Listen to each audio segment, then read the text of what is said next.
Today's panel is regarding how your work has value and how to make sure that you are going to get paid for your hard work as well. So I'd like for you guys to put your hands together and welcome your moderator, Joe Gornick.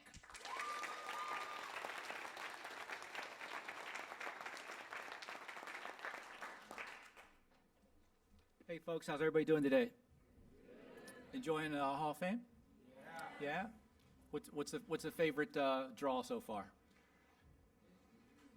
This. You know, I was going to do my Letterman impression, come running up, but I figured I'd trip, so I kind of played it safe. Okay, so some of you know me. I'm going to give you a little introduction and tell you who I am and what we're going to be talking about today. Today, just like the title says, we're going to talk about your work and its value. And as new creatives, you're going to often be asked to, work for free or exposure. Our goal today is to provide some insight to help you gauge whether or not that's something you want to say yes to, or even maybe low-paying work. So a little bit about me. I've been teaching at Full Sail for about 4 years in a digital arts and design degree. I've got 25 years. I know, the old guy, right? Well, I will be at least up here today. I ran an ad agency in Southern California where I was the owner, and I helped develop major motion picture title sequences and created national brand communication for clients like HBO, Harpo Films, Marriott, Mitsubishi, New Line Cinema, the LA Rams, Touchstone, 20th Century Fox, Universal, blah, blah, blah. But we're not here to talk about me. So, with that said, I'd like to do a couple introductions of the people who we are going to talk to. The first is a 1997 recording arts grad and owner of Stickman Sound, a boutique audio house out of Las Vegas, Nevada, offering mixing and recording services for live and tape television. His work has consisted of live sports, and he's got an entertainment Emmy for his 2005 work on HBO boxing. He's mixed and supervised countless reality competition shows, including The Apprentice, Top Chef, Project Runway, and The Ultimate Fighter. Most recently, he's added his talents to spots for Under Armour and the Bernie Sanders presidential campaign. Please welcome to the stage 1997 recording arts grad and owner of Stickman Sound, Fernando Delgado.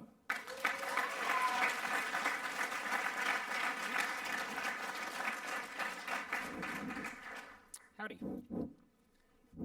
Our next person we're going to have on our panel today is a 2010 digital arts and design grad and owner of Letter Shop, which is a hand lettering studio located in Portland, Oregon.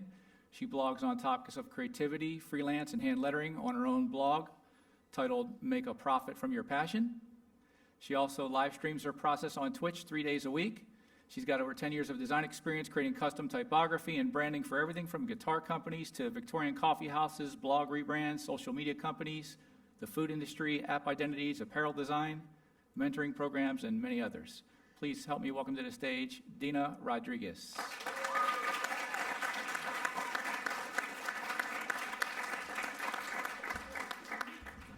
Thanks for coming, Dina. Our next panelist is a 2014 Hall of Fame inductee and a 1996 film grad, and is a sound effects producer and author based in Detroit, Michigan. His location sound credits include hundreds of productions for nearly every major television network: Universal Studios, Dateline, Good Morning America, Disney, and many others.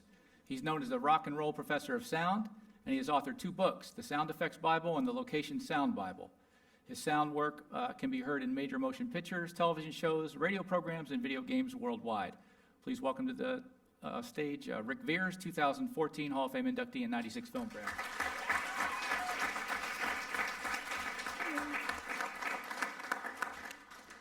And our final panelist is a 2009 Hall of Fame inductee and apparently a maniac, 1999 grad from recording arts, film, and digital media programs. He's the executive creative director at We Are Royale with offices in LA and Seattle. He heads up a collective team of 75 creatives who design, develop, and produce everything from character development to digital to 3D and illustration. His work's been used to promote companies like Wells Fargo, Samsung, Ford, Nike, Toyota, Lexus, Hyundai, Oreo, Coke Zero, Kraft, the City of LA, Sochi Olympics, Intuit QuickBooks, McDonald's, PNC Bank, MTV, and many others. Please welcome to the stage Jason Whitmore.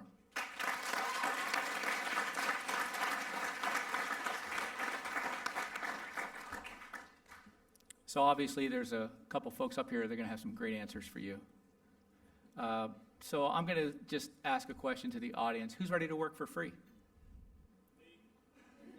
Yeah? Show of hands. Who's ready to work for free? I don't know. What percentage do you think that is? It's not real high, but okay. Okay. So you're ready to work for free. So you guys get all that? You guys, a lot of people want to work for free. Okay, cool. So this is a question, just a general question to get us started for the panel. What are you guys' thoughts on free work as a student or a pro? And there's no particular order. Anybody can jump in whenever they would like. Okay, well, I mean, let's see if this mic's gonna work for me. Hold on. Oh, there we go. Hey, guys. All right, guys, so I believe in two different things: full price or free. No discounts, ever. It undermines your work by a whole lot. But at the same time, you guys, I'm just gonna hold this to my face, I guess. Awesome. So pretty much, you gotta start somewhere. Exposure is great in the beginning, but it also doesn't pay rent. I did a few pro bono projects. I mean, nonprofits are great, but once you got a couple of years of experience in your belt, and especially if you're a full-time freelance artist like me, I can't possibly work for free without having to be living in a cardboard box somewhere. So you really just have to weigh the pro, the cons. But when you first get out of school, I think it's perfectly fine to do a couple free projects to get some experience under your belt. Raise your hand real quick if when you graduate you're willing to work for free for at least, say, a couple of months. Just raise your hand. Okay, look around the room. Everybody's raising their hand. The class behind you is going to say that. Then the month behind you is going to say that. Then the months behind you. You're one school of thousands of schools around the world. If everybody's willing to work for free, then guess what? They're just going to keep using the people that are willing to work for free. Right? So you're doing what we called cutting your own throat. Because if you continue to work for free because I just need credit or I just need exposure, I just need experience, it's a double-edged sword because you do need to do that. You do need to, show what you've got. But at the same time, if everybody keeps doing that, then there's no reason to pay anybody to do that. Does that make sense? But at the same time, there's something to be said about, getting your foot in the door and doing whatever it takes to get started. So I don't know about you guys, but to me, when I read the panel, I'm like, man, I could go either way on the answer because it is important. Well, here's my backstory. Real quick, my backstory is I worked for free for years. Probably, gee whiz. Let me think real quick. Probably a solid 10 years. I volunteered. This is before I went to Full Sail. I volunteered every theatrical program. I went to a church that did these big, massive theatrical productions. I would do sound. I would do video. I would do anything I could to understand how this business worked, understand the gear. I loved it. I just volunteered anywhere I could. My dad used to get on my case all about it all the time. He's like, you should get paid for this. I'm like, I'm just learning. I'm learning. The moment I walked out the door from graduating, I never worked for free. I mean, I've done stuff for friends and all that kind of stuff. But in general, once I got out the door and I graduated, I said, all right, I've done my dues, man. I've been doing this for 10 years, helping people out, volunteering. I went to school for it. I've got a diploma. I know what I'm doing now. And I refuse to intern anywhere. I think internships are very important, but you have to realize my case was special because I had spent 10 years studying underneath people and helping people. So, again, it's kind of one of those things where you're going to have to put in your dues. But once you hit that point where it's like, okay, I'm a professional, then like she said, there's no discounts. It's either I'm doing this or I'm not. So. Hello. Check. Okay. So my thought and theory, it's kind of interesting. One is that my company actually does do things for free to be able to get work, and it's a very strange setup in the advertising world where they pitch 3 companies against each other, and each company comes up with 3 concepts, and then basically whoever has the best concept wins. And then so any money that I've spent to get that concept together is money that I've lost. So essentially I've worked for free, actually I've paid for it. So that's kind of like a part of our industry that's interesting. In terms of like for you guys, I've been fortunate. I've never had to work for free. I've always been in a paid job. At my company, we pay interns, so we pay pretty well, actually, between $150 to $200 a day, which is actually pretty good. But what I would suggest if that you are wanting to gain some more experience and work for free, My strategy in the past, when somebody's either asked me to work for free or has asked me to lower my rate as a freelancer, I would go in and I'd say, okay, why don't we do this? How about I'll work for free or I'll reduce my rate for the first project. See if we all get along. If you like what I'm doing, why don't we talk about what I would normally charge after that first project? So it gets you in the door. They get a freebie, but then after that, you've had the discussion and the conversation that if you've really worked hard and it's working out, that they are obligated to then discuss a pay rate. So it's kind of like a happy medium, but I believe that everybody should pay, personally. But that doesn't necessarily mean that, if nobody is paying and you really want to get some work and get your foot in the door, sometimes it is worth the sacrifice for the gains that you could get a little bit later in your career. In my world, my opinion has changed a lot over the years as my career has developed. Right now, I think it's essential. I own a small equipment rental house, and we have an open door policy for anybody that wants to become a production sound mixer. And people tell me all the time, hey man, I'm going to come and learn. I'm going to show up at your shop, and I say, doors open. We run kind of sort of normal business hours. And so anytime you want to come in and learn, contact somebody from the shop, let them know you're coming by, and pull gears off the shelf, start learning, asking questions, whatever. We don't pay people for any of that. The only thing that we do in exchange for helping them learn is that they help us around the shop. Consequently, they learn more that way anyway. So on my freelance side of my career, outside of my rental company, I try to do internships with as many shows as I can, just because I think it's great to have fresh blood around for me. People that don't have experience often bring a different perspective to the job, and I've learned a ton from just random questions from people that didn't really know what was going on, because their perspective and how they approach the jobs and stuff like that are different than somebody that's been doing it for 15 years. So in my world, if you show up at my shop every day and you help out and you contribute, it's only going to be a short amount of time before you're equipped enough to go into the field and earn a day rate. So I guess for me personally, I do still work for free from time to time, but I only do it on projects that I want to work on. I have a lot of friends that have been in the business for just as long as I have, and we're starting to get to the points in our career where we're starting to do our own things and working on our own projects and stuff. So I have a lot of friends right now, they're like, hey, I've got this going on, and I tell them I got your back. Whatever you need. I just sent a guy out last week to work on a feature for a friend of mine who does all the Red Bull air race stuff. And it was pro bono. I gave him whatever equipment he needed, and then we went ahead and we paid for one of my shop guys to be on set for him for the day. So I guess in that case, I actually lost some money because I sent him somebody. But I also know what kind of work this guy does. I have a tremendous amount of respect for him. I know that he has a tremendous amount of respect for the work that we do. And so I know that the next project won't be a free one. And the next big client that he needs to take care of, that he needs quality sound for, he's going to call us. Because at the end of the day, we're all a community. So it's not all about money as much as it is about community. And so that's kind of my opinion on the Okay, so free work. Okay, thank you for that. I want to expand on that a little bit. So we talked about pro bono, and I have students come up to me, and I know there's a lot of you here in the room that often tell me almost daily that they've been asked to create something, but the client can't pay. The client has this idea, well, you're going to be published, and it's going to look great on your resume. So as a student, when is it worth it to work for free to get a published piece in your portfolio or a name on your resume? I mean, you have to. Well, you have to just really weigh the exposure, and I'm going to give you a recent example. So I'm currently creating 5 hand-lettered posters for AIGA.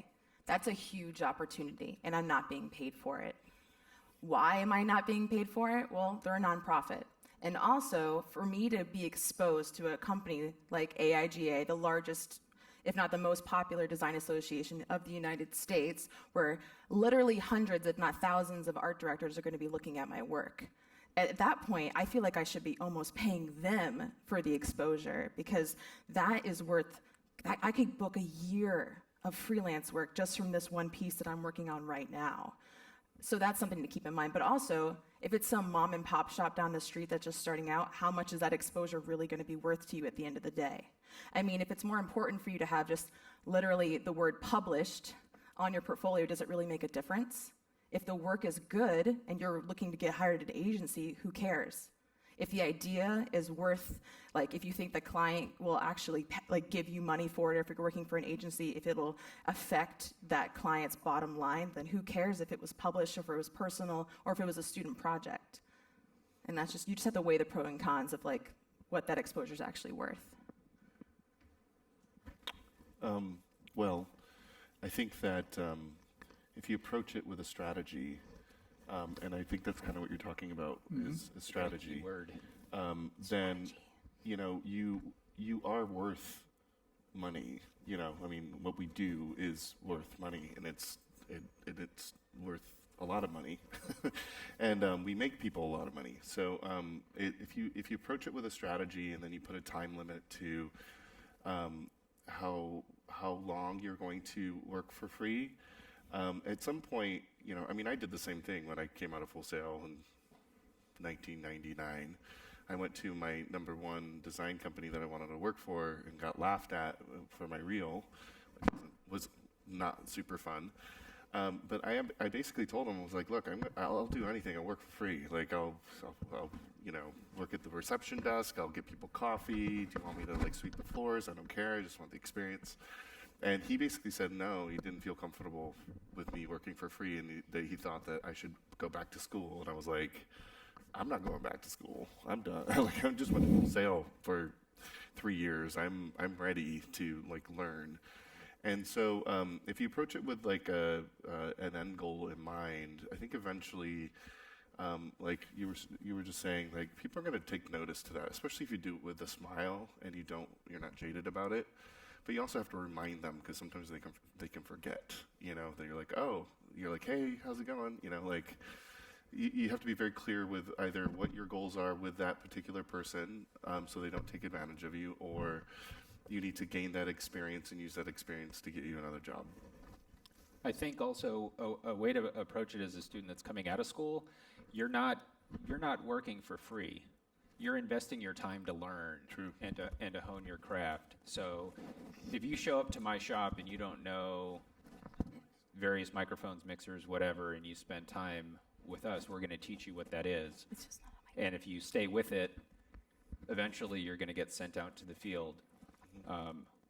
A lot of the interns that I've had over the years are production sound mixers now, and they're killing it. They're out there with their own clients. They're traveling all over the place working on really fantastic projects. And all they really had to do was show up. And like you have to have a good attitude. Mm-hmm. I've seen a lot of people that give their time for free, and then they're incredible asses on set. And that's the last time anybody ever asked them to come back. Why the hell am I going to pay you if you're going to be a jerk on your own time? Mm-hmm. You know, so, but I think approach it as an investment in yourself. You know, just like you guys are all investing in yourself right now. That's the best thing that you can invest in at the beginning of your career. Well, I think what's kind of interesting with what you're saying is that right now you're paying Full Sail to be here, and it's a step up when you're not paying anybody and you're actually learning on the clock and you're gaining real world experience, you know, and then eventually you know, and I'd say the no pay thing is like plan B, like you look for the paying gig, but if the paying gig doesn't come through, then don't go be a bank teller or Starbucks. Like go into the field and get a job in the field that you were trained in, because you want to stay like in the general vicinity, in the general orbit of what it is that you were going after. That was my plan. Right. When I first came out of school, I was like, if I couldn't get, I basically had a plan and a roadmap into LA. I had my top 10 companies. I figured that if one of them must like me. But if that wasn't the case, then I would apply to be like the front desk person or something to be in the general orbit of that company that I eventually wanted to work with. Luckily, I got in as a design assistant, and I was paid for very little for that position for a very long time. But I was just grateful that I was getting paid $8 an hour, you know, to actually do this. But I wasn't. It wasn't below me to work for free. I mean, and I have done free projects. So. Yeah, I mean, every now and then, I help out friends, or I'll do, you know, nonprofits and things like that. I typically, well, I don't typically, I never really charge them. You know, if they've got something in their budget, rock on. If not, I don't care, you know. So I do give back, but at this point, and I can't remember what point in my career this happened. Maybe I would probably, honestly, I would say after the first 3 years, because one of the, and you know this probably, because one of the benefits of freelancing is you build up a ton of names really fast. Like after like the first year or two of interning, or not interning, freelancing, but it's like, you know, Inside Edition, Hard Copy, Good Morning America, Dateline, you know, NBC, CBS, ABC, Animal Planet, Disney, like, oh my God, that's amazing. And it's like each one of those was only a few days or a gig here or, you know, shoot there. But when you put it on your reel or your credits list, then it's like, wow, man, this guy's been all over the place. He's worked with reputable companies. Therefore, I know I can trust his quality because obviously these companies keep using him. So I'll never forget, I got two quick stories, but one of them is somebody gave me the call, you know, and they wanted me to work on their project for free. They're like, we're going to give you credit on this, and that's going to help you. And I just slid my credits list across the table. I said, now, where on this list are you going to be? You know, it's like, come on, it's not going to work. It's not going to help. And I had another company once. They were shooting a film, and they wanted me to come out for like, I don't know, 4 or 6 weeks or something. And this is when I first got out of Full Sail, maybe like a year or two. I was in an apartment, and, you know, it's like you're living rent, you know, month to month. You know, you don't have any extra money. And they wanted me to come out for, you know, a month and a half and work on their project. And I'm like, well, cool. What's the rate? And they're like $50, and, you know, and I'm like, well, they're like $50 an hour. I'm like, that's a little bit more than what I would charge. But rock on, she's like, no. And I'm like, oh, you mean $50 a day? And she's like, no, $50 a week. Oh, shit. I'm like, dude, it's going to be like $70 a week in gas because I had to drive. It was like an hour drive. And I'm like, are you kidding me? And she's like, I'll never forget it. She's like, you don't understand, though. You're going to get credit on this. And I'm like, yeah, but when my rent is due, I can't just write in the spot where the money goes and just put, I got credit this, you know, and put the name of the film. There you go. Tell them Rick is renting in this apartment. Like, that doesn't, nobody cares. So there's that fine line again of, you know, you got to get started somewhere. And you need to show what you can do. But like I said, you know how many kids are out there trying to get into this business? I mean, name another industry where someone's willing to work for free. Like, you don't go up to a plumber and go, listen, dude, I'll put all the pipes in this house. All right, for to this a coffee entire house. subdivision Hey, how just about to you give me a prove free you." cup of coffee, and if I like it, I'll buy more. Yeah, that doesn't happen. There's name another business where you're willing to work for free, you know, because obviously it's, you know, it's a privilege to work in this business. Everybody's dying to get in this business. Well, if you add up all the people that are willing to work for free, then there's no reason for anybody to pay anybody because we could just sit there and use people for free. And so it's like there's that fine line of, you got to remember, you're part of a community. Even though you're competing with each other sometimes on the freelance gigs, you're all working together. You know what I mean? And if you guys all start lowering your rates, then that means you're going to start making less money. If everybody's lowering their rates, you know, if everybody starts raising their rates, you're going to make a little bit more money. You guys are all connected. So again, it's one of those things where yes, but very sparingly. Yeah, it really is an interesting topic, and it's a fine line because on the one hand, I actually, now that I'm a little bit more established, I used to get really angry when we used to call it busting rate. You know, so we would, in Las Vegas, it's a pretty small community. We'd hear of a big project coming to town, and then we'd find out, you know, they'd call a whole bunch of people. I'd get a phone call for a job. I'd tell them what my rate was, but I wouldn't get it because somebody was willing to work for less. That really used to piss me off when I was in my 20s. Now that I'm not in my 20s anymore, I actually like it because they just weeded out a client that I don't want to work with. And so what I've been doing systematically every year is just kind of slowly increasing my rates. And what that does is two things.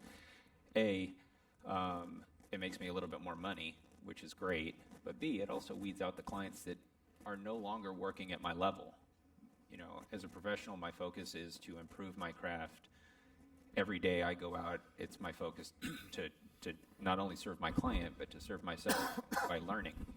And so if somebody's going to take less money than me, then that's great. You go ahead and you take it. And when you guys are ready for somebody that's a little bit better, give me a call. And so, but it really is a double-edged sword. And I know a million people that would disagree with everything that I'm saying. And I would have disagreed with everything that I was saying right now if my 20-year-old self was here. Yep. So, it just really depends. I don't get angry anymore when people take a lower rate. I thank them. Great, I'm going to stay home with my family today because tomorrow I'm making more. So I can afford to stay home with my family today. So a lot of the folks in the audience are, going to graduate soon. What do you guys think about internships, and should they be paid? Shouldn't they be paid? And maybe maybe you guys could share kind of how you handle that from a hiring internships standpoint. are paid, whether it's monetarily or otherwise. Internship is simply get your foot in the door to work with professionals that are already doing it, right? And you're gaining experience. So every day that you're out in your respective profession, you're gaining experience. So I think I didn't do an internship myself. Things were a little bit different when I came into the business. I was a runner at a recording studio, so I had to make coffee and clean toilets before I was even allowed to touch any equipment in the studios. But I was completely happy to do that. Just like you were saying earlier, I was there in the studio working for the studio. I might have been the guy making the coffee and making the food runs, but I was there in the studio. And eventually that got me into a studio. So I run internships at my studio, the Detroit Chop Shop. In fact, we document and make like a little reality show for YouTube called the Detroit Chop Shop Video Diaries. And we kind of document the interns' experiences. that's so cool. And my goal when I started the internship was I was hoping to create the dream internship. That was my goal. So when you come and you intern for me, you'll never, ever make me a cup of coffee. Because I'm unique in that God gave me two hands to make my own coffee. And you'll probably screw up the amount of sugar I really want in the day anyways. But, true story. But the thing is like, look, I'm looking for people that I can pour into, okay? My internships are unpaid. I paid people in the past, and I did not like the experience I was getting. They were coming in. The moment they started getting checks, there was this instant entitlement of I'm in this business, therefore I have to turn off the part of my brain that's here to learn. And I'm like, oh well, I'm just phoning it in now. I'm getting paid, and I didn't like it. So then I said, you know what? Let's try an unpaid internship, because at one point, to be honest with you, because I run my internships for 3 months. I'll explain why in a minute. But I run my internship 3 months, and at one point, I was actually considering charging people to intern. Because essentially it's sound design camp. You come out, you play, we go out, we drop, cars from cranes and record that stuff, and, we shoot guns and, record all these wonderful things. And it's like, and I'm going to sit down and I'm going to take 3 months out of my life when I could be productive and just doing my own thing. But I'm going to stop, I'm going to hang out with you guys, go, take you guys out to lunch.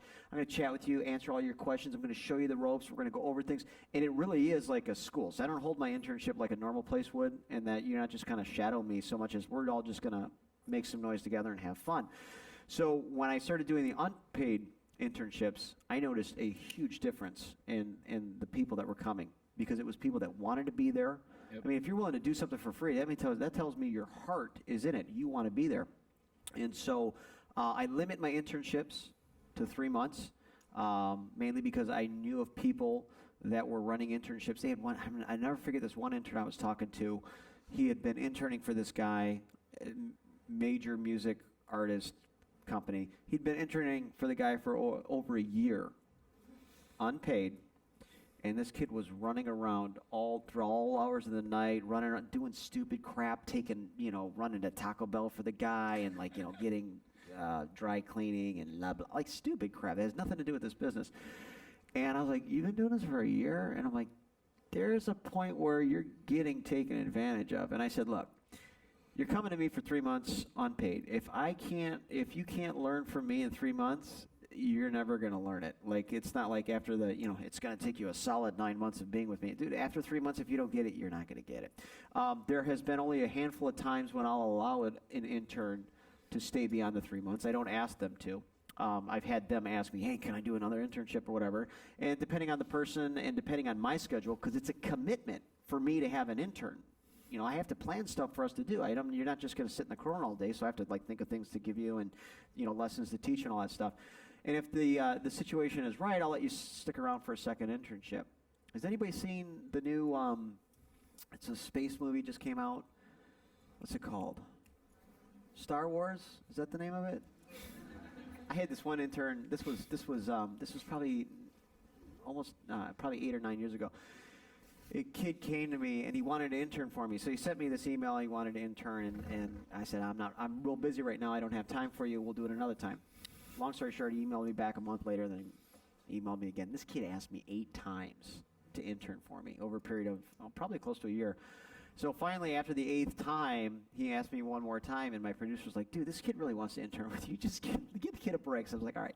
So the kid came in, and he interned for me for 3 months. And then at the end of it, he's like, I really like this. You know, can I stick around for another 3 months? And I'm like, I had some stuff coming up, and I was like, you know what? Sure, let's do it. You're really fun to be with. Let's do it. So he ended up sticking around for 3 more months. And then after that, I had a gig out in L.A. to shoot this video series with all of these sound designers that were my heroes and were his heroes. So he wanted to come out for the extra month. So long story short, he ended up with me for 7 months, and I was blown away with his performance. So at the end of the 7 months, I'm like, look, you've been an amazing intern. You know, I've loved hanging out with you, and it's been great. What can I do to help you get started? Because we had fun together. We used to go to movies all the time. In fact, there was this movie theater right around the corner from my house, and we would sit in the theater, and we would watch films, and we would discuss things. I mean, we kind of bonded. So I said, what can I do for you? He goes, I want to go to Skywalker Ranch. And I'm like, so do I. But it just so happened that I knew some people there. I made a call. He ended up with an internship. Then he got hired. And then when Star Wars just came out, I went to the same theater that he and I used to hang out in. I watched the movie. I stuck around for the credits. And there was his name. And I'm like, yes, that's awesome. So long story short, I think there is, if you're going to do an unpaid internship, know the people, be willing to walk away from it if the conditions, if you're being abused. You know, you don't have to earn your way into this industry that way. You need to prove yourself, but don't go like taking dry cleaning and like letting somebody run you around for, you know, years on end. It's like, look, you'll either tell if the person is really interested in you as a person or if they're interested in you as a role to fill a need. Find the people that are going to care about you and then intern for those people. Don't just intern because of the names, because people will take advantage of you. And avoid those people like the plague. Yep, All right, hold on. Oh, it's working. All right, awesome. Okay, I'm so ready to talk. I've been just sitting here just all quiet. Okay, so there are different ways to prove yourselves. I know there's some of you here thinking like, hey, I'm here on student loans. My parents don't have any money. What am I going to do when I get out of this college? I'm in that boat. Guys, I grew up really humbly. I didn't have a bunch of money bankrolling. I didn't have rich parents. And I landed an internship at Disney right out of college. It was fantastic. So there were different ways you guys can prove yourselves, and it was a paid internship. You don't always have to work for free, but you're going to have to prove yourself in other ways. So your portfolio, your presence, you're going to have to go above and beyond. And I'm talking more than late nights. I'm talking more than just hustle mode, but really just thinking outside the box and being creative. I'm sure people have told you about the takeaways, and you can get little gifts and stuff for interviews. All these things make a huge difference.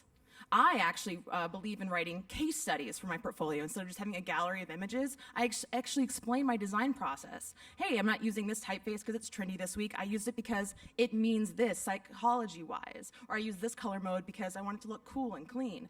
That showed a thought process. And so during this internship, just to kind of like tell you guys a story, 3,000 applicants. I was the only local one. And a bunch of people from Full Sail were applying for this. Everyone was talking about it. They were freaking out. It was for ESPN World of Sports. So all the jocks came out to play, right?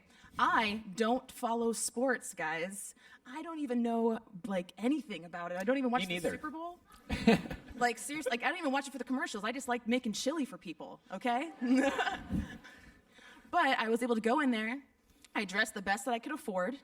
You know, I lived off of only $1,000 a month while I was here on student loans, and I'm happy to say I only have $6,000 left. Yeah. And to give you some reference, I'm 27, so that's pretty good, guys. But like I said, like you don't always have to work for free. There are other ways, there are other options. You just have to really think creatively, whether you're gonna have to go above and beyond. You're gonna need a website. You need to promote yourself on social media. You need to think about not only your work, but also how you present yourself and the marketing behind it. We don't talk a lot about marketing here at Full Sail. We learn a lot of tools and methods, but you guys, if I had a choice between hiring two people, person A knows Photoshop and Illustrator and the Adobe Suite down pat, but they're not an idea person. They don't know why they're doing things. They're just copying everything they see on Pinterest. And that's person one. Person B, maybe they don't know Photoshop too well. Maybe they just knew Photoshop essentials, okay? But their ideas are great and they can explain themselves and they actually know how to sell a product, or they can actually make a difference in, like, I'm gonna say this over and over again, in your client's bottom line, because money makes the world go round. I can teach anyone how to use a program. There are tutorials, the school's great, but I'm gonna hire person B because you can learn on the job. That's what an internship's for. But the creativity, the passion, the drive, that can't really be taught. That's something you have to create within yourselves. So there are options, people. Lots of options. So, leveraging from that, let's move into, I hear students coming to me often about referencing their clients or their potential freelance accounts are referencing websites where they can buy a logo or a sound effect or a voiceover for $5. Or even worse, a company's having a contest for their logo design. So if you want to put it in, we'll let you know if you win or not. What are your thoughts on this and how it affects our industry? I mean, okay, I'm just gonna talk more. Guys, let those clients go to Craigslist. Let them go to Fiverr. I'm not concerned with it. Let them get copyright infringement. The people, like, you get what you pay for. Real story, okay? A client contacted me for a logo. To give you a point of reference, I charged about $7,000. Now, this other guy was like, I'm gonna charge you $20, and I'm gonna have it to you in 2 days. I take 3 weeks, and I'm a hand lettering artist, so I do it from scratch. It's not just me here in picking a font. Like, it's made, there's some craftsmanship involved, so that's why it's the high price point. And God, holy crap. So 2 years later, this company takes off. They're a small startup. They choose guy B. They get sued real hard, $1 million lawsuit. They spent $20 and had to spend $1 million because that logo was stolen from another popular agency.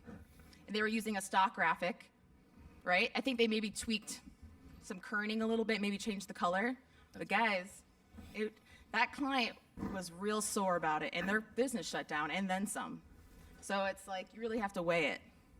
Yeah. I could tell a kind of a similar story from my world. We don't compromise on rates. So what we do a lot of times, if a client can't afford us, we refer them to people that we know that they can afford.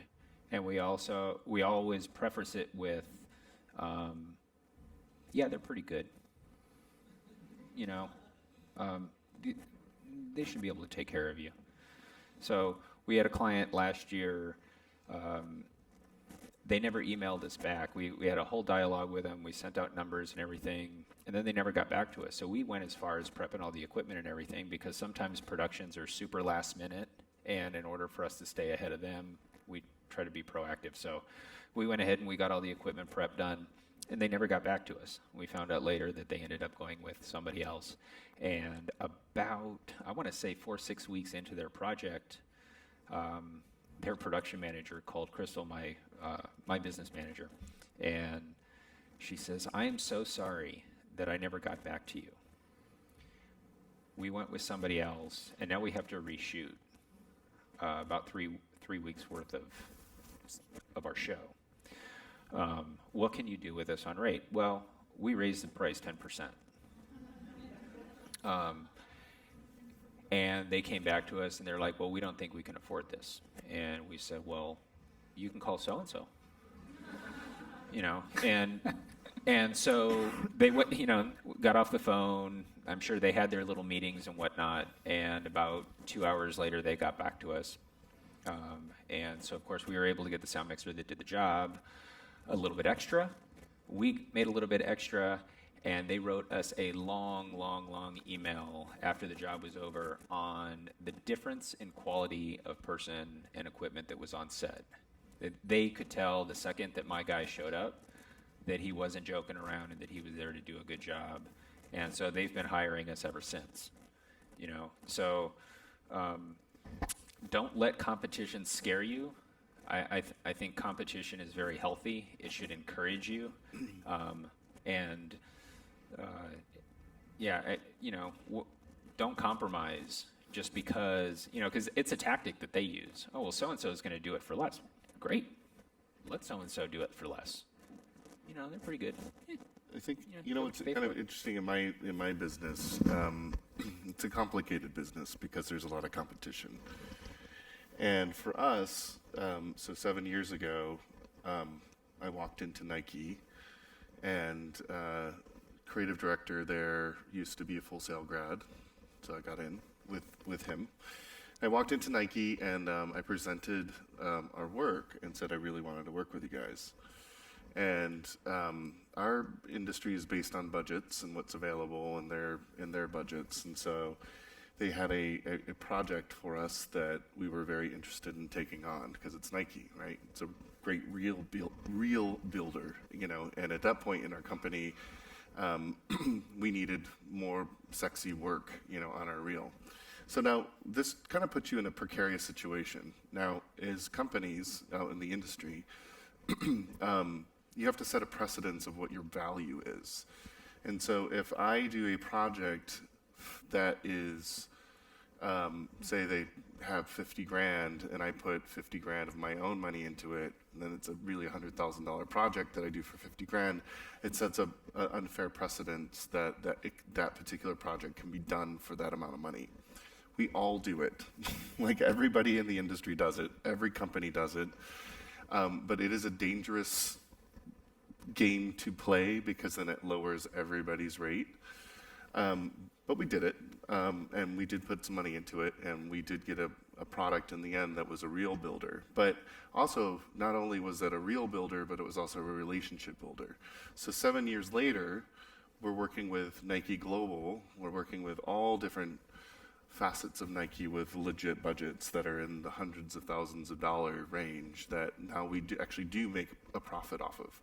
So again, the plan is get in, you're talking with big brands like Apple, Nike, any of those guys are like, you should be lucky to be working with us, basically. I mean, they're amazing, creative.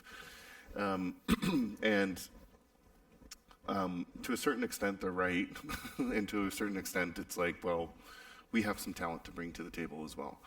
So, it's all about strategy. It's all about give and take. Sometimes you take a loss on a project because it's a cool one that's going to be something that's sexy that you can put out. Because basically in the design industry, in motion graphics, it's really you're only as good as your last project. And if you start kind of doing mundane work, then you fall off the map, then people get sad in the company and you start getting not as cool boards, and then all of a sudden people start quitting, and then bye-bye company, right? So it's kind of like this weird spiral. So you always have to make sure that not only your employees are inspired by the type of work that you're bringing in, but that you're also being profitable because it is a business. At the end of the day, we need to eat, and we need a house, and we need a paycheck. So essentially, it's just something to approach with caution, but with a strategy. Again, if you're like, this project is going to allow me to build a relationship, but I'm taking less. And again, in my freelance career, I've done that before. I went to a studio I really wanted to work for, and at that time, my rate was $700 a day, which is a good rate. And they were basically like, dude, you're too expensive. And I'm like, but I do the work of 3 people. So really, you're actually getting a deal. And they kind of snicker, ha, ha, ha, it's not in our budget line item to be able to afford your $700 a day rate. And I said, okay, how about this?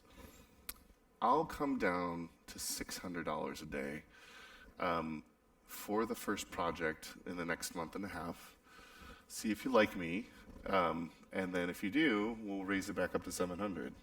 So they were like, okay, that sounds fair. So they hired me. I knocked the project out of the park, did the work of 3 people, had a great attitude about it. People loved me. I loved them. It was really great. And then, at the end of that project, I went up to the producers and said, hey, it's time. what would you think of my performance? Do you like me? And they're like, yeah. And I'm like, okay, well, let's raise my rate back up to 700 a day. And they said, okay. And then I worked there for another 6 months at my rate.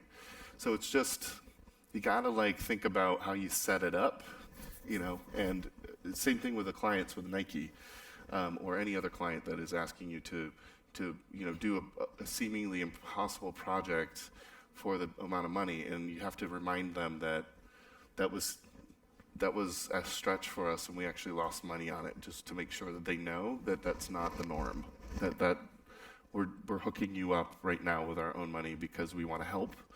But the next one, we're probably going to need to make sure that we won't be able to do the next one. We'll have to turn it down. And so by then, they're already like, oh my God, Royale, you guys are great. We love you. We love working with you. So yeah, let's see if we can find some more money for you. I mean, when I first started interning as a location sound mixer, my day rate, well, I think it was $250, was the day rate that the low to middle kind of guys were getting. Some of the upper guys, they were getting, you know, $600-700 a day, and then there was like guys in the middle. And so after about a year, I started upping my rate, and I made the decision to up my rate by $25 every year. So first year was $250, second year was $275, $300, blah, blah, blah, onward, upward. And I did it for a couple of reasons. One, a couple of the sound guys that I had befriended, and they kind of like took me under their wing. They're like, you know, don't stay at that rate for too long. And I'm like, why? And they said, they'll get used to that. And the moment you try to raise your rate, they'll be like, no, you're only worth this. So it was a perceived value thing. I mean, yes, it's nice to make a couple extra bucks at the end of the year. But at the end of the day, what I was reminding them is, guys, I'm worth this. I don't want you to always think of me as being at this pile, because it was toward the bottom of the pay rate. I want you to remember this is where I'm going. And I developed really, really good relationships with the companies that I worked with. They loved me because they knew, this is back in the day of pagers, they knew if they paged 10 guys and I was one of them, they knew I was going to be the first guy to respond. I didn't care if I was using the bathroom, like, hold on, oh my God, got to call them right back. I was Johnny on the spot. I took care of them. I showed up early. I stayed late. I took care of the gear. I put the gear away. I let them know if there was any problems with the gear, if I was using their gear. I did very good, and so they liked me. And so I would tell them, hey, I raised my rate, and about a couple months, maybe a month or two before I would start to raise my rate, I go, hey guys, just giving you a heads up, my rate's about to change, just wanted to let you know. And the first couple of times they're like, well, we like you at this rate. I'm like, yeah, I know, but I think I'm worth this. And they're like, yeah, you are, And then after a while, they never complained about it. And they just kind of expected it from me that, it's that time of year again, guys, I'm going to go up. And again, it's that perceived value thing, okay? You guys if they're calling you to use your services, it's because they recognize that you are providing the service that they need. Therefore, there's value there. And at the end of the day, I mean, I don't know about you guys, but when I was in college, it was like, what was the menu at Burger King? You could get like a meal for like $2 or $3 or something. And 10-cent tacos at Taco Bell over here. Yeah, now it's like $12 for $10 or whatever it is for these meals. Those guys are raising their rates every year. Everybody's raising their rates. Everything goes up and up and up. So you have to adjust for that. Also, I would say for any of you that are getting calls for work, go high. Go ridiculously high. If you think you're only worth a couple $100, double it, because everything's a negotiation anyway. So that's something that I wish I would have learned a lot earlier in my career. But yeah, I mean, it's a negotiation. So if you scare some people off, that's whatever, that's going to happen. But I say go high. Always ask for more than you think you're. I think one of the things that Rick just actually touched on, I think is a super important part. We've talked about it a little bit in the other sessions, so apologies if I'm repeating myself for those who've seen it. But, I mean, how many people here experienced a lot of negativity at Full Sail? Do you hear your friends talking kind of shit about stuff? Right? Doesn't it kind of suck, right? Okay, so because there's some of us here that are sitting in the class that are like, actually want to do this. And then there's the other guys that are just kind of here like, this kind of could be cool, but they really are like negative energy, and it's just like, but whatever. And I used to be like, when I first started here, I used to be one of those guys. The first 3 months, I like had friends that were super negative, and I was getting super negative, and I was like, you come here on the like tour, and it's like laser beams and Smoke machine. and like pyro. and hope and love and rising from the stage, right?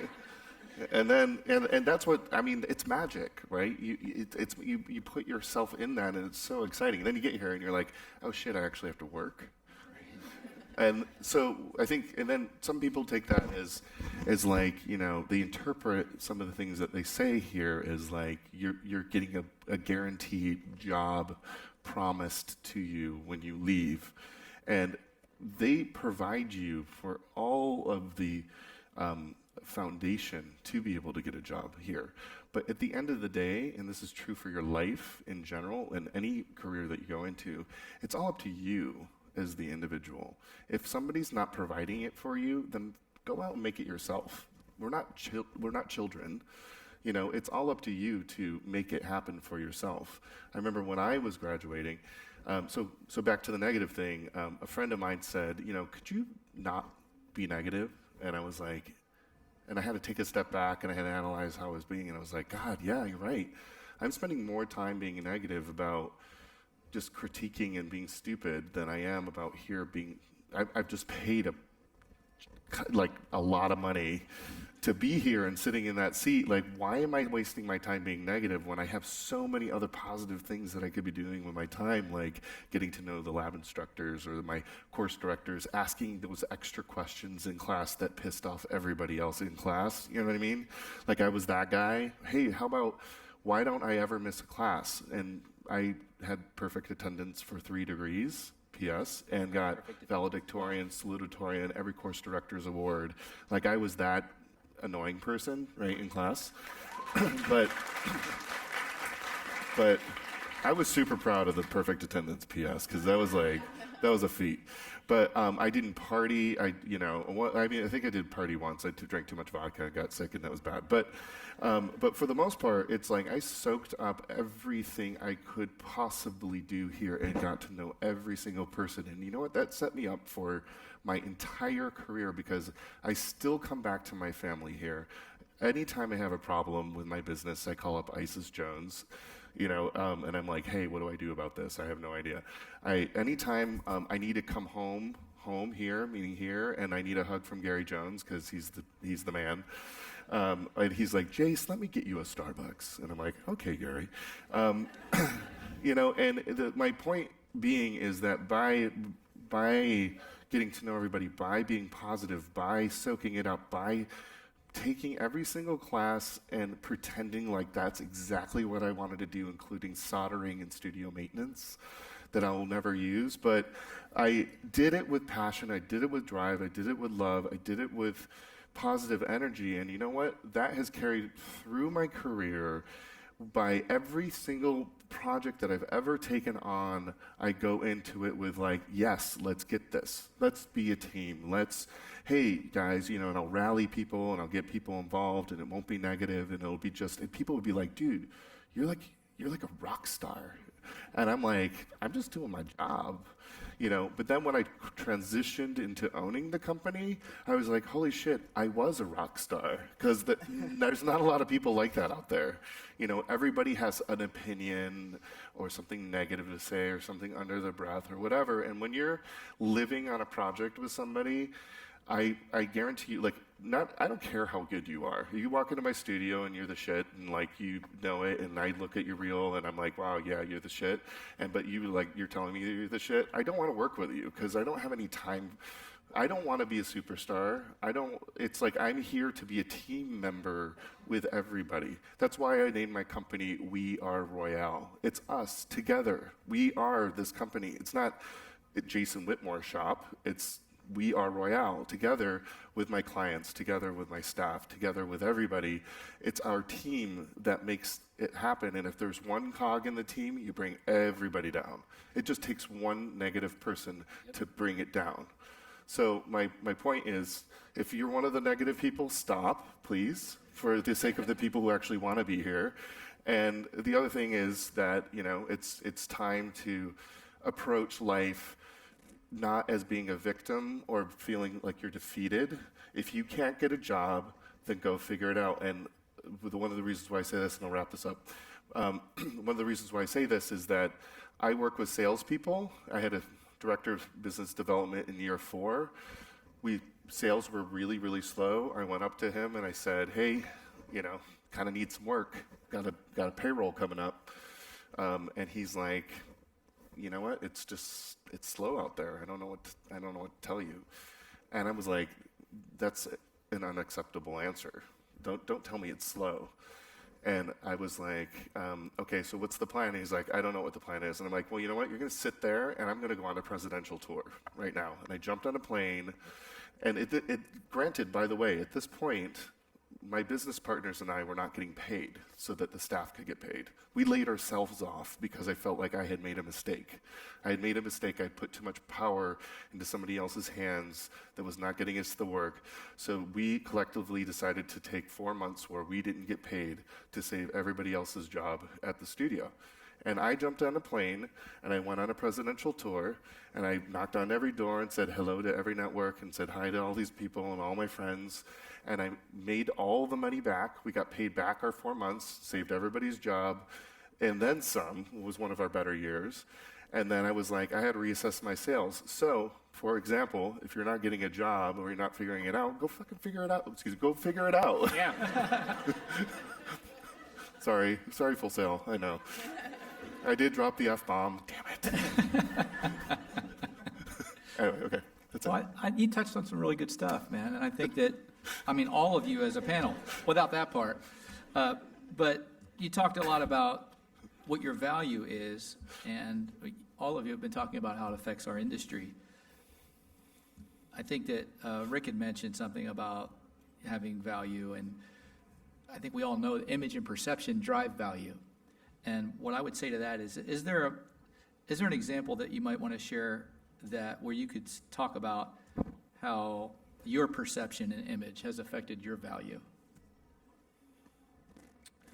I know pretty deep. I think deep, confidence right? is huge.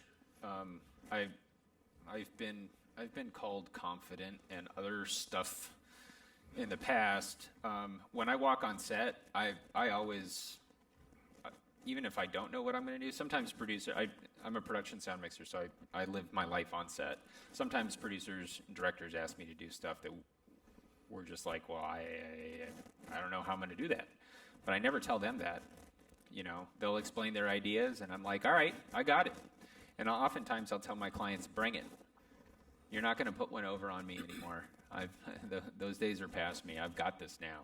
So, but I guess that's why I say when the client says, what's your rate, go high, because I think that's also another perceived thing. If you're shooting a higher rate than anybody else is asking, well, they're going to ask themselves, well, what's this guy doing different? Is the value really there? So, yeah, I think that, being confident in your abilities and one of my things also is I never go to my clients with problems. I only go to my clients with solutions. So if I have a problem on set, a lot of times they won't find out about it until I've already taken care of it. And that's only if I know that they need to know about it. So I'm a very solution-based individual. My company is a very solution-based company. So we encourage our clients to challenge us, and we tell them how much fun that is, whether it's true or not. Totally. Yeah.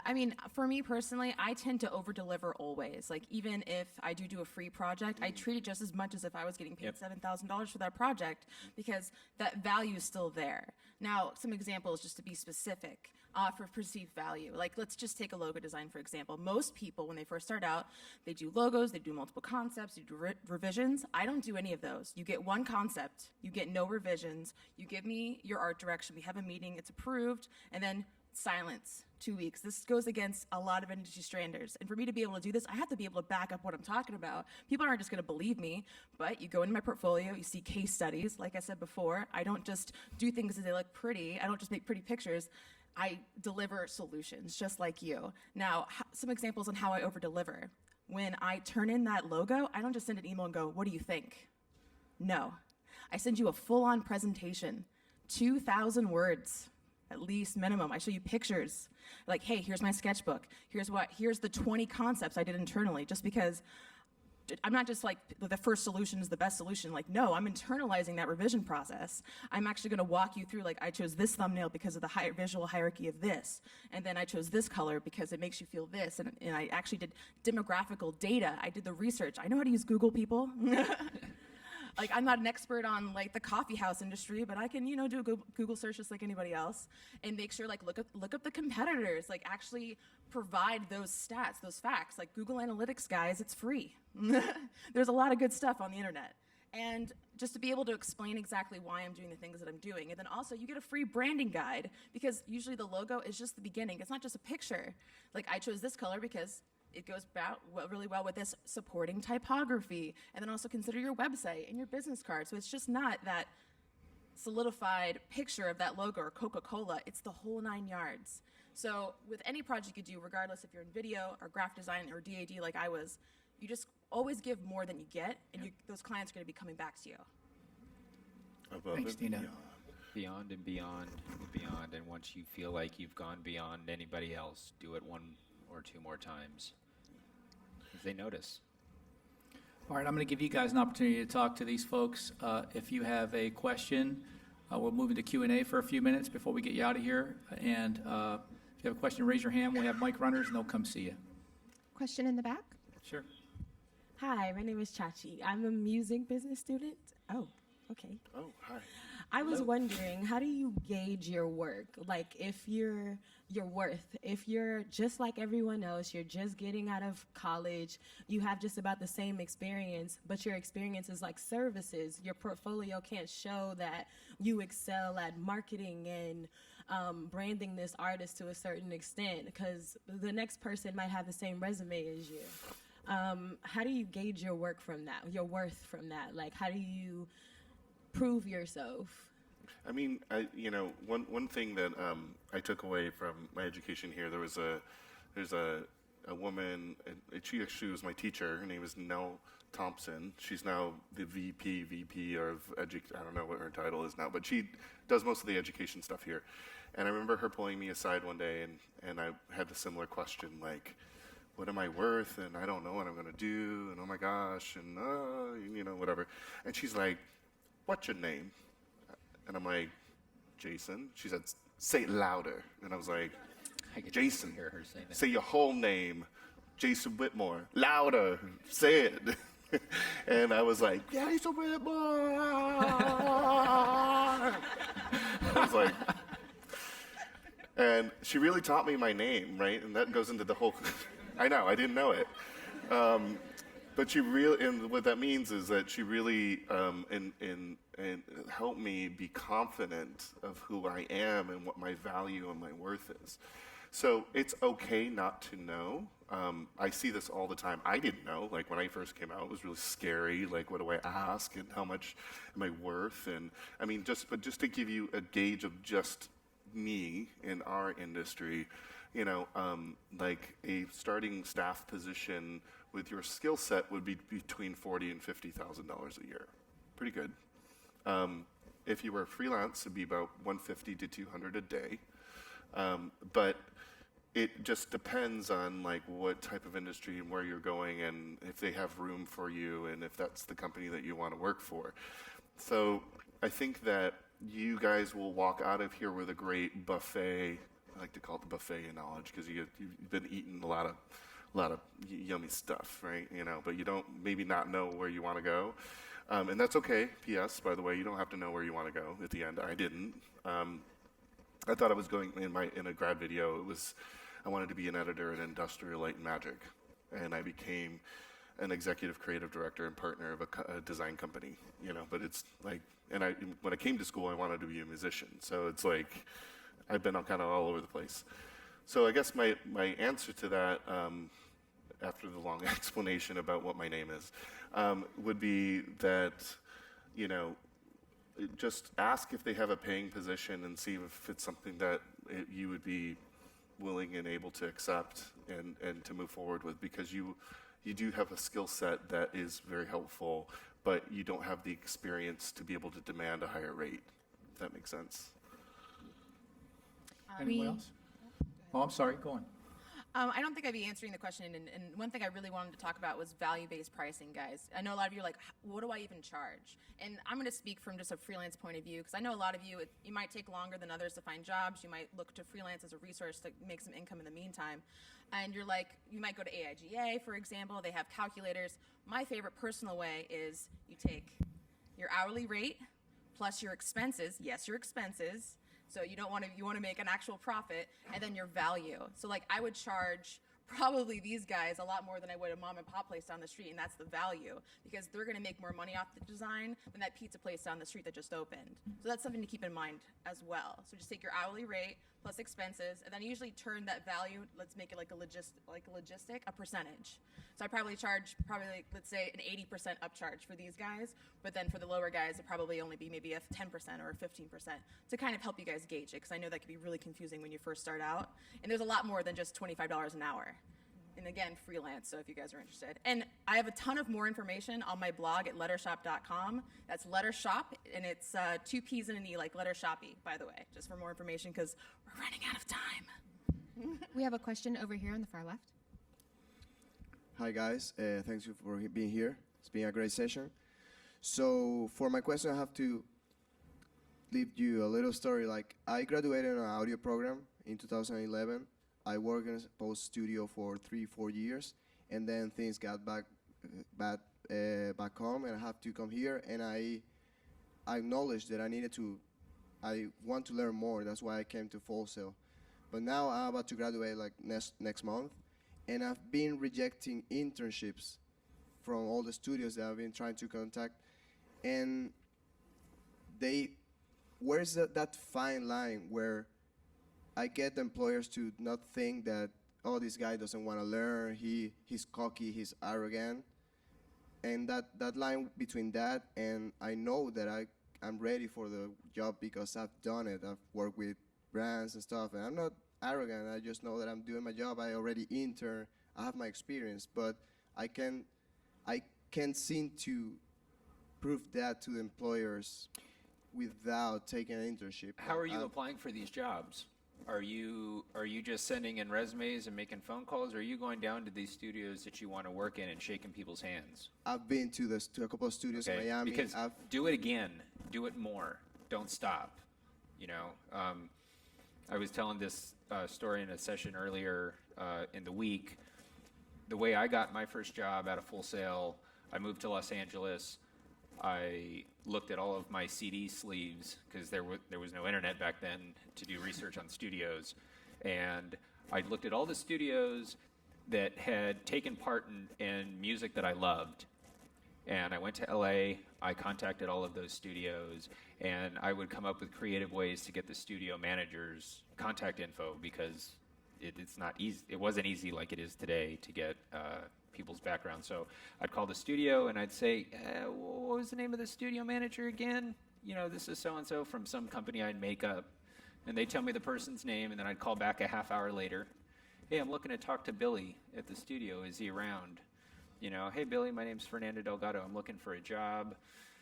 Sent you my resume. Just want to make sure you got it. Blah, blah, blah, blah. No, Fernando, we're not interested. We're not hiring anybody right now. That's great. Can I take a tour?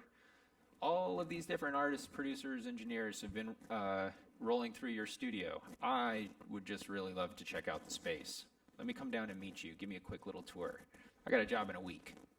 Easy. You know, I did that for half a dozen studios, and half of them called me within a week because I went down there and I met the managers, I shook their hands, and I was cool with the fact that they weren't hiring. I want to know you anyway, because we might intersect later on in life. So how about I just come down there and meet you, shake hands, have a cup of coffee. I'll show you that I can make a killer coffee. That's a big deal in a studio. So be persistent. And you know what another great tactic is that everybody loves to feel special. And meaning, everybody loves their ego to be stroked a little bit. So it's like, if you know about the studio and the type of projects that they've done and that person that was attached to that project, you talk about that with them. I mean, somebody comes up to me and they're like, oh, I saw your Apple spot and I love it. And it was so great. Can you tell me a little bit more about that? Because, I mean, it's been a huge inspiration to me. Are you kidding me? I'd be like, all right, wow, wow. Yeah. Really, you know my work, you know, and it's really it's about that. We like to call them like little ego nuggets, you know, little kibble, you know, you like to feed to people, and it's not done in a malicious way, but it's just done in a way that we're like you're like, oh shit, he knows what he's talking about, and it's kind of cool. Will you watch your language? Oh, sorry, no. God. How many times have you been driving down the road and like somebody goes to get in and you're like, not today, buddy, and you just kind of cut them off? Come on. Being honest, right? We've all done it. But how many times have you been driving and somebody wants to cut in and you look over and it's your buddy, you're like, oh, dude, yeah, go for it, man. Why do you let the one person go and not the other? You got a connection with the person. Okay.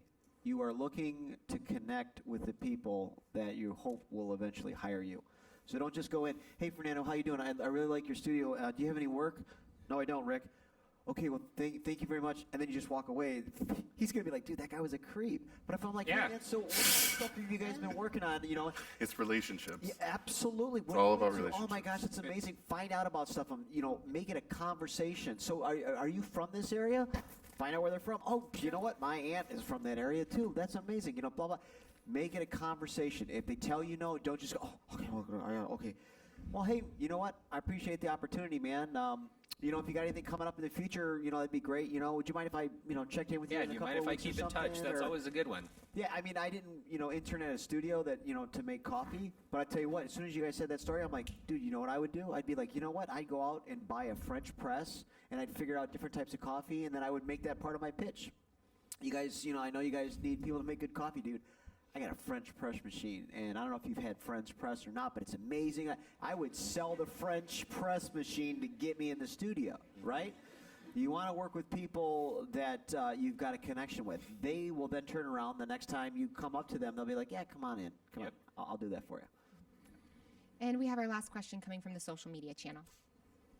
One of our online students in computer animation would like to know if you all could go back in time, what would you tell your student self?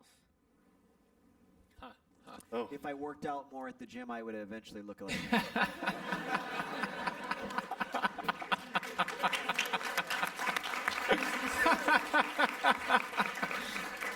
yeah, bro. Yeah. I feel like he's gonna break his shirt at any moment. And it is I holding can on. feel the blood pumping through his body from right here. Holding on. It's like a fire. Oh man. I think I'm gonna do some push-ups later. I mean, but to be more realistic, I think a big thing is if you want to get your name out there, guys, you gotta bust your ass. Yeah, I said it. Bust your damn ass, okay? Like if you're in illustration or if you're doing work, you need to make a lot of content. You need to make more content than anyone else that's out there. I wish I would have started sooner. I'm now finally producing 3 pieces a week, and hand lettering takes a long time, guys. And I'm talking from sketch to vector. And since I started doing that, I'm starting to get 10 inquiries a week in my inbox. I'm getting anywhere from 100 to 500 new followers on all of my social media platforms. Things are exploding. That consistency is key. And that's the same way when trying to make a brand for yourself, when trying to get recognized. I don't contact these clients. They find me because I'm constantly pushing out content into the internet, to the universe, right? So use social media. It's free. Instagram, use it. Don't just take pictures and selfies and pictures of your food and your dog and your cats. Screw that. Like, make money. So anything you're working on, the process, anything that really gets people involved in what you're doing, take pictures of it, talk about it, promote it.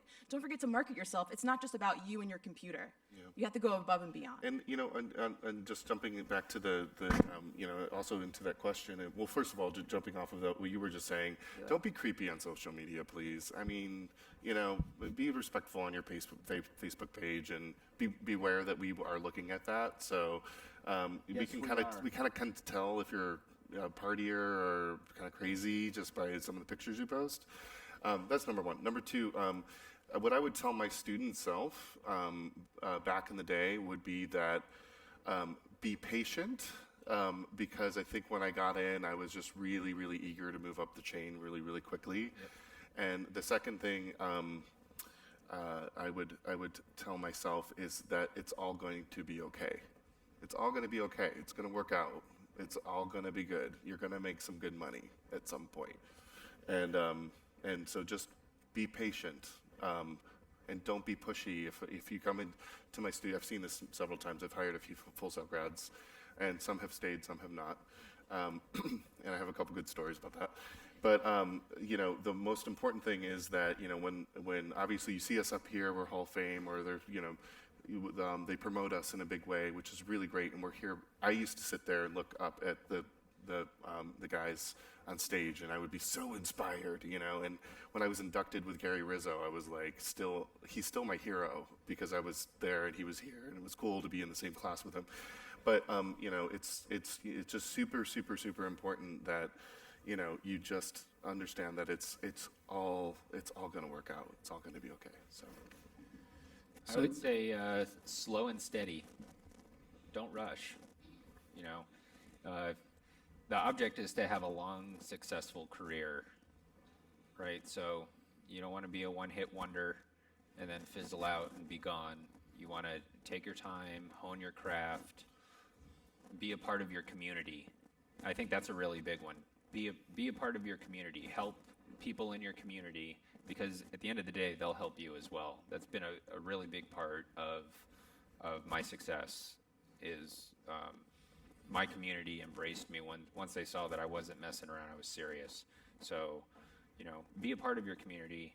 Slow and steady. Take your time. You'll get there. Yeah, and I'll throw out this freebie, this little nugget. Nothing will make you want work more than being in debt or needing that money. And you'll make stupid decisions. Yes. Because you have a need that you got to fill immediately. But if you're doing well financially, you can be cool, you know, cool-headed, level-headed, very cool, calm, collected, make right decisions. Somebody tries to undercut your rate, you'd be like, you know what, I don't need the money right now, I'm good. Okay? Yep. Stay out of debt. Stay out of debt. I Okay? agree. Just because you have room on your credit card for an object doesn't mean you can afford that object, right? So stay out of debt, pay off your student loans. Believe it or not, that will help you in your career, because you'll not be in debt and have this need to, oh my God, I got to make a bunch of money, I got to go look for where, and then you start getting into panic mode. Anytime you're in panic mode, you will make stupid decisions. Yep. And you'll regret those decisions. Stay in a cool, calm, level-headed state, and you'll make better decisions. meditate. So the panel has given you, And work out. As much as possible. thanks for that, Jason. So the panel's given you a lot of advice today, but the global thing that I'm seeing that is common across the board is initiative. And initiative is something that must be taken. So what I would say to you guys is go ahead out there and take it. You can do it. These guys were all sitting where you Go are. get it. Yeah. All right, well, with that said, we're going to go ahead and wrap up. Let's get a big hand of vote for these guys. And thank you all for coming out.